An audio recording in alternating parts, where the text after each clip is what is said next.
Hi friends, मैं YouTube channel white post में आपका स्वागत है। यहाँ पे आपको कॉम्पिटिटिव एग्जाम से जुड़ी हर एक अपडेट्स दी जाती है।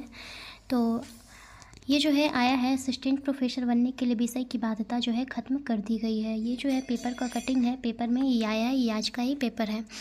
और जो इसके पहले जो बेट का एक फॉर्म फिल किए होंगे बिहार एलिजिबिलिटी टेस्ट का, जिसमें कि बेट पास हो जाने के बाद आप असिस्टेंट प्रोफेसर बन सकते हैं, ऐसा बोला गया था। और बीट का बहुत सारे लोग फॉर्म भी फिल किए थे, और जिसमें कि था कि पीएचडी नहीं खोजा जा रहा था इसमें असिस्टेंट प्रोफेसर के लिए, यानी बीट के लिए सिर्फ बीए और एमए आप किए हुए हैं, यानी पोस्ट ग्रेजुएट लोग भी यानी बीट का फॉर्म फिल कर सकते थे, ऐसा बोला गया था। और बहुत सारे लोग जो हैं इस फॉर्म को फिल भी किए हैं।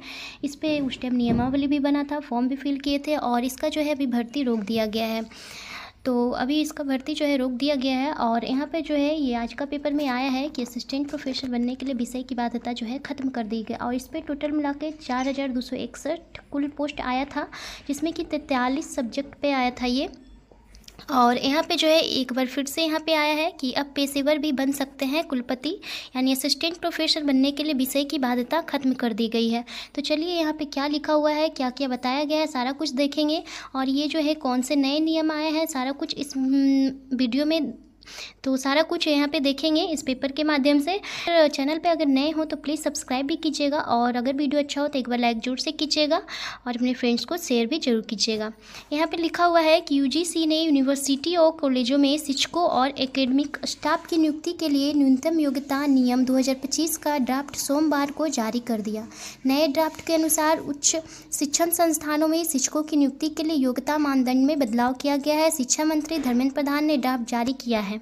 यूजीसी के अध्यक्ष प्रोफेसर एम जगदीश कुमार ने कहा है कि इन नए नियमों का मकसद शिक्षकों की नियुक्ति प्रक्रिया को बदलना और उसे राष्ट्रीय शिक्षा नीति NEP 2020 के लक्ष्यों के साथ जोड़ना है। नए नियमों के अनुसार अब जरूरी नहीं है कि शिक्षकों के पास PhD या, यहाँ पे बोला गया है कि अब जरूरी नहीं है कि शिक्षकों के पास PhD या UGC नेट की योग्यता हो। यहाँ पे असिस्टेंट प्रोफेसर बनने के लिए या तो PhD आपका होना चाहिए या फिर नेट आप क्वालिफाई होने चाहिए, तब जाके असिस्टेंट प्रोफेसर बनते थे। लेकिन यहाँ पे बोला गया है कि इसकी जो है योग्यता अब खत्म कर दी गई, अब जरूरी नहीं है।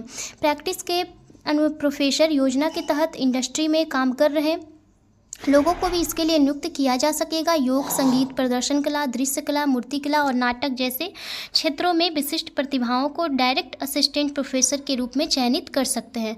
जो है प्रैक्टिस के प्रोफेसर, यानी जो प्रैक्टिस कर रहे हैं, यानी प्रैक्टिस के अनुसार योजना के तहत यहाँ पर बोला गया जो कि इसमें काम कर रहे हो, तो वो उन्हें नियुक्त किया जा सकता है असिस्टेंट प्रोफेसर के रूप में, जो योग में, संगीत में, प्रदर्शन कला में, दृश्य कला, मूर्ति कला, नाटक जैसे क्षेत्रों में विशिष्ट प्रतिभाओं को डायरेक्ट असिस्टेंट प्रोफेसर के रूप में यहाँ पे चयनित किया जाएगा, बोला गया है। वहीं कुलपति चयन के लिए पात्रता को विस्तारित करते हुए शिक्षाविद, शोध संस्थान, सार्वजनिक नीति, प्रशासन और उद्योग के पेशेवरों को भी शामिल किया गया है। चयन समिति की संरचना, कार्यकाल, उम्र सीमा, पुनर्नियुक्ति की पात्रता जैसे पहलुओं पर भी स्पष्ट दिशा निर्देश दिए गए हैं। ये विनियम केंद्रीय, राज्य, निजी और डीम्ड विश्वविद्यालयों पर लागू होंगे। जो केंद्रीय विश्वविद्यालय हैं, राज्य के, निजी यानी प्राइवेट हो या फिर डीम्ड विश्वविद्यालय, सभी पर ये लागू होगा। प्रमोशन में अब API की भूमिका खत्म। जो प्रमोशन होता है उसमें API है, API की भूमिका जो होता है वो जो खत्म कर दिया गया है।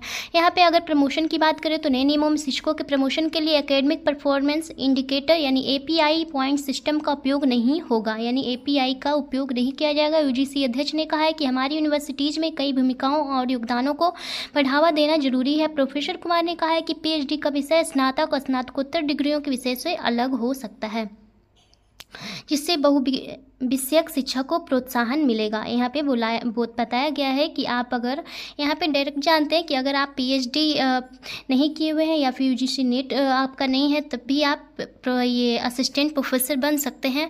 और अगर प्रैक्टिस के अनुसार आप काम कर रहे हो, यानी प्रैक्टिस के प्रोफेसर योजना के तहत इंडस्ट्री में काम कर रहे हैं, तब भी आप असिस्टेंट प्रोफेसर बन सकते हैं, यहाँ पे बताया गया है।